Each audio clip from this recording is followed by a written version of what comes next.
Organisasi Migrant Care melaporkan kejanggalan daftar pemilih tetap pemilih di New York dan Malaysia. Ada ribuan nama ganda di kedua wilayah itu yang dilaporkan ke Bawaslu. Berdasarkan laporan petugas pemilu di luar negeri yang merupakan pekerja migran di sejumlah negara, Migrant Care mencatat ada ribuan nama ganda pemilih di pemilu 2024. Di satu tempat saja, Johor Bahru, Malaysia, ada lebih dari 3.000 pemilih ganda. Karena itu, Migrant Care akan mengirimkan anggota menjadi pemantau pemilu di sejumlah negara. Beberapa hari lagi, Migrant Care merencanakan akan melakukan pemantauan langsung pemilu.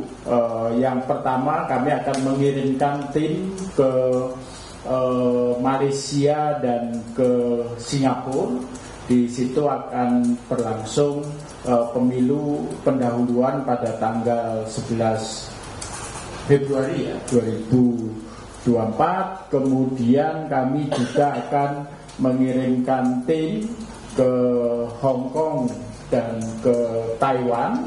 Itu kalau Hong Kong itu tanggal 13 Februari, Taiwan itu pada tanggal 14 Februari.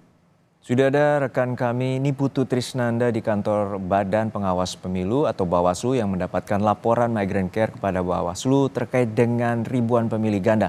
Putu, ini Migrant Care menemukan adanya ribuan pemilih ganda di sejumlah negara. Seperti apa temuannya dan bagaimana rincian ini dan dilaporkan kepada Bawaslu?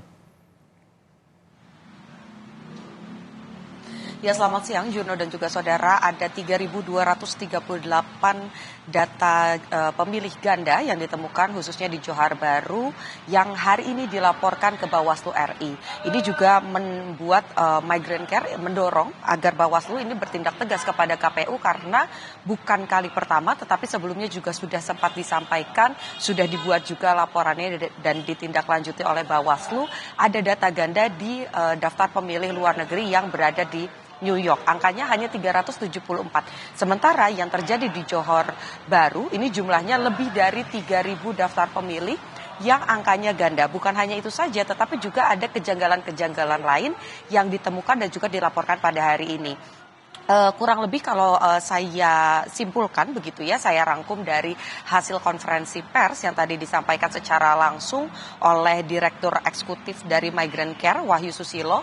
Ini berkaitan dengan ada 3.000 lebih data ganda, kemudian juga ada kejanggalan pada alamat dari daftar pemilih luar negeri di Johor Bahru, ada di tabel alamat, ada yang keterangannya ini berada di Sumeneb, kemudian juga ada keterangan cuti ataupun juga pulang tetapi masuk dalam keterangan alamat, sehingga ini menjadi abu-abu apakah memang manusianya ini berada di Johor Bahru atau sedang pulang, atau bisa juga ditemukan ada alamat yang berbeda, dinyatakan cuti ataupun juga sedang pulang, tetapi di bawahnya, di tabel yang bawah ini ada alamatnya di kawasan Malaysia, sehingga ini yang kemudian juga menjadi pertanyaan terkait dengan data ganda. Dan yang ketiga adalah berkaitan dengan metode. Jadi dari temuan Migrant Care, satu nama dalam daftar pemilih ini bisa muncul lebih dari satu kali, bahkan bisa 4 kali dengan metode pemilihan yang berbeda. Ada dengan kartu pos keliling, ada dengan melewati pos begitu ya, ada yang dengan TPS, bahkan ada yang bisa mencoblos atau memberikan hak suaranya dengan 2 metode yang sama, yakni satu nama pos, kemudian muncul lagi di tabel yang bawah dengan nama yang sama, umur yang sama, jenis kelamin yang sama, muncul lagi pos lagi. Nah, penggembungan suara ini yang kemudian dilaporkan oleh Migrant Care kepada Bawaslu agar ada evaluasi dan juga pengecekan ulang terkait dengan akurasi dari data yang sudah dimiliki oleh KPU RI. Lebih lengkapnya lagi berikut pernyataan dari Direktur Eksekutif Migrant Care, Wahyu Susilo. Data ganda pada waktu New York. Setelah kami menerima pelaporan dari teman-teman New York, kami juga mendapatkan pelaporan mengenai kejanggalan PPTLN yang diterbitkan oleh PPLN Johor Bahru.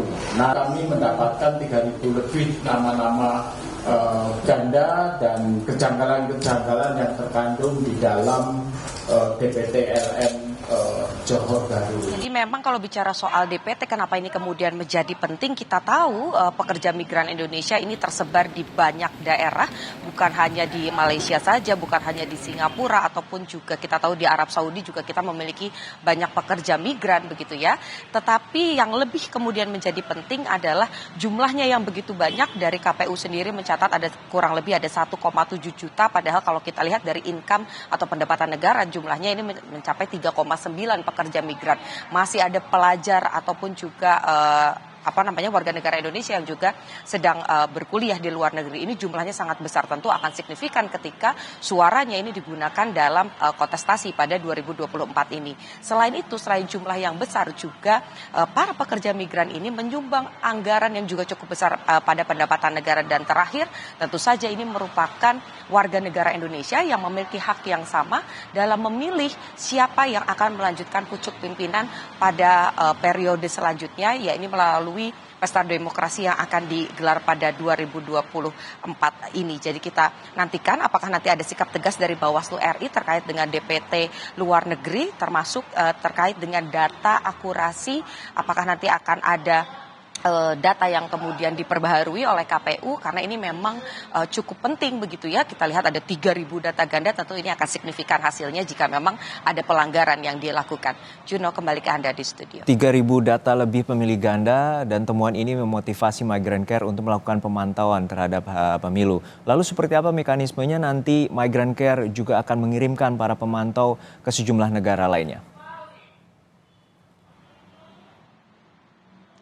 Ya Juno, sebetulnya kalau kita bicara soal mekanisme, tadi kita kutip dari pernyataan Masih Wahyu Susilo ya, dari konferensi pers, ada beberapa hal yang nanti akan dilakukan. Pertama, ini nanti akan ada upaya mengirimkan tim-tim independen dari Migrant Care bekerja sama juga dengan Panwas Pemilu yang ada di beberapa daerah pada saat pencoblosan. Kita tahu untuk pola dari daftar pemilih luar negeri ini ada 3 metode berbeda dengan yang dijalankan di Indonesia. Bagaimana metodenya ini langsung datang ke TPS, mencoblos pilihannya, lalu kemudian dihitung secara serentak. Tetapi kalau untuk pemilih-pemilih yang berada di luar negeri, ini ada metode pos, kemudian ada kotak suara keliling, dan yang terakhir adalah dengan mengunjungi TPS begitu. Nanti akan ada pengawasan di masing-masing daerah sesuai dengan tanggal pencoblosan. Nanti akan ada tim-tim yang digerakkan, termasuk juga di perbatasan-perbatasan seperti di Batam, kemudian di Nunukan. Ini akan ada tim yang mengawasi pergerakan warga negara Indonesia, baik itu yang keluar ataupun juga yang masuk ke dalam negeri maksud kami. Juno, kembali ke Anda di studio. Baik, terima kasih atas laporan lengkap Anda, rekan Niputu Trisnanda dari kantor Bawaslu Jakarta. Sesaat lagi